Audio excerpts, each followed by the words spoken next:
Yo. Welcome back to another episode of Shy Bulls Podcast. Look, the Chicago Bulls went and snapped that 9-game winning streak that was held by the Boston Celtics. But the question is this the turning point for the Chicago Bulls and what they can potentially be? We're going to talk about it.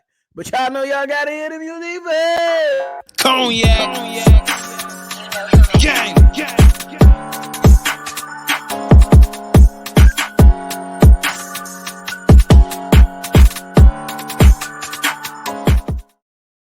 Shy Bulls Podcast with the Cognac Boys. I'm Cognac Boy Bobby, and I'm holding it down today's episode for me and my co-host C-Dub on another beautiful day, y'all. Look, let's jump right into it. The Chicago Bulls went out last night and snapped the 9-game winning streak by the Boston Celtics. These guys shot 53s, y'all. 53s. It's crazy. But the Bulls came out, they handled business, and they got it done. You know what I'm saying? They got it done. You know what I'm saying? And the good thing is that was a huge contribution from a lot of players on this team, man. You had Patrick Williams put in 17 points. 3 for 4 for three-point shooting. 3 for 4 from the three-point line. 6 for 9 from the field. Man, Patrick Williams is quietly starting to come along. Not a lot of talk about him because Zach Lavine was benched. So we've been talking a lot about Zach Lavine and his benching. You know what I'm saying? But Patrick Williams has starting to come along and string together some good fucking games for your Chicago Bulls. And while we on the topic of Zach Lavine, I got to give kudos. You already know I criticize him. I got to give kudos. Zach Lavine went ahead and answered the call. He said he should have been in that game regardless of what it was. I say he should have been benched. He said no. He should have been out there. But the way he came out and he played in this game, that's why you pay a man like that $215 million. He was not the leading scorer for the Chicago Bulls, but man, did he hit some timely buckets and play make when he wasn't taking those shots. That's what you want to see from you. That's what you want to see from one of your main men on this team. DeMar DeRozan put in last night 28 points. Vooch put in 12. Man, it was a lot of contribution. Ayo had 10. Javonte Green had 8. Drummond had 5 points and 12 rebounds in 13 minutes of action, bro. Didn't see much of Dragic, but Kobe White picked up the slack with 9 points, and Alex Caruso gave you 10 points. Now, is this the turning point? I'm going to keep it a buck. I'm not ready to say it is, but damn, it's a good sign. It's a good sign. The Boston Celtics, they went into that game, winning 9 straight, and holding a record of 13-3 before the tip-off. To go win and come out fully engaged, you cannot bat an eye at it, man. You cannot bat an eye at it. So some of the things that I took away from that game to where it could be a turning point was things that like, hey, the ball movement. The ball movement was good. The player movement was good.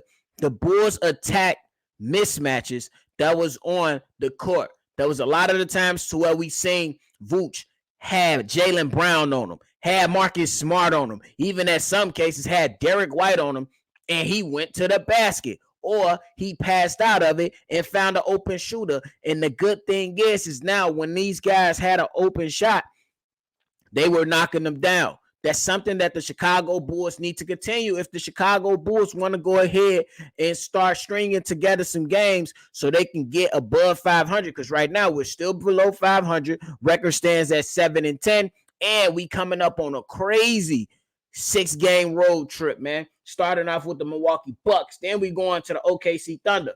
Then we going to see the Jazz, who is a young team that has been performing well so far this season.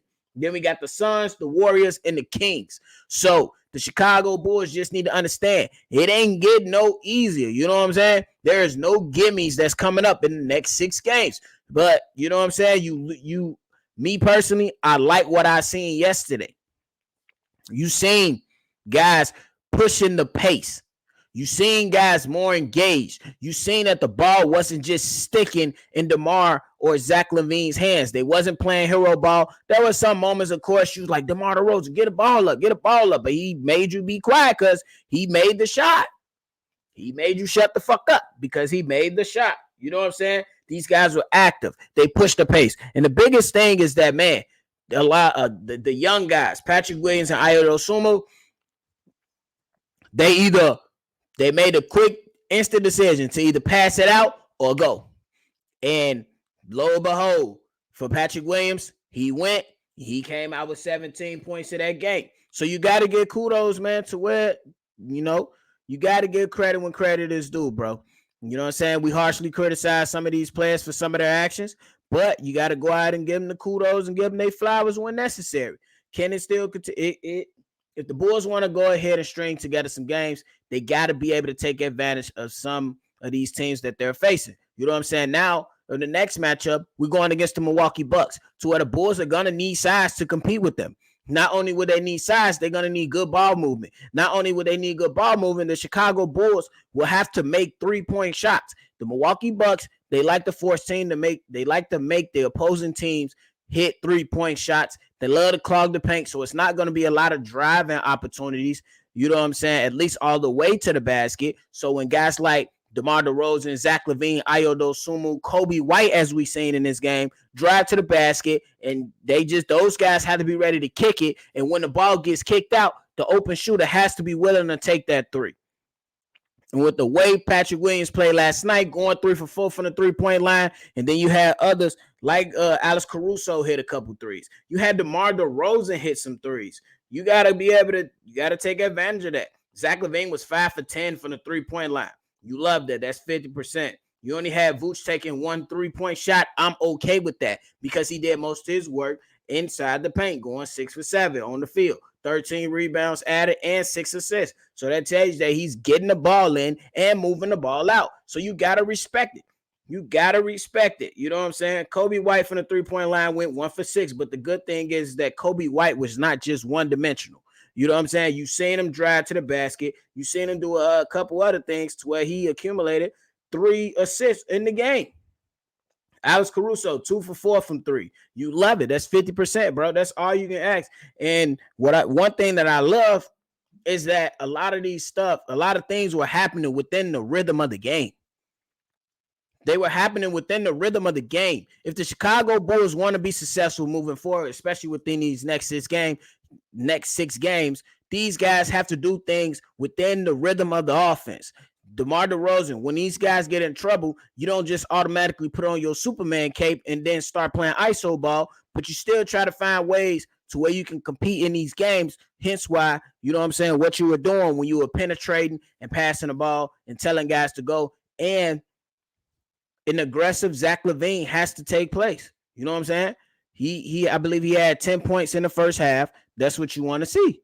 Go ahead, help your teammates in other areas, but when they need a bucket, you got to be able to show up. Don't just show up after a bench and show up every single night, bro, because, again, with that money that was paid out to Zach Lavine, he has to show up just about every night. We'll give him a game here and there, but just about every night, especially against good teams like the Boston Celtics or the Milwaukee Bucks that's coming up, you have to perform. So go ahead, keep doing it. Now, to ultimately, is this the turning point? I'm not ready to concede and say yes.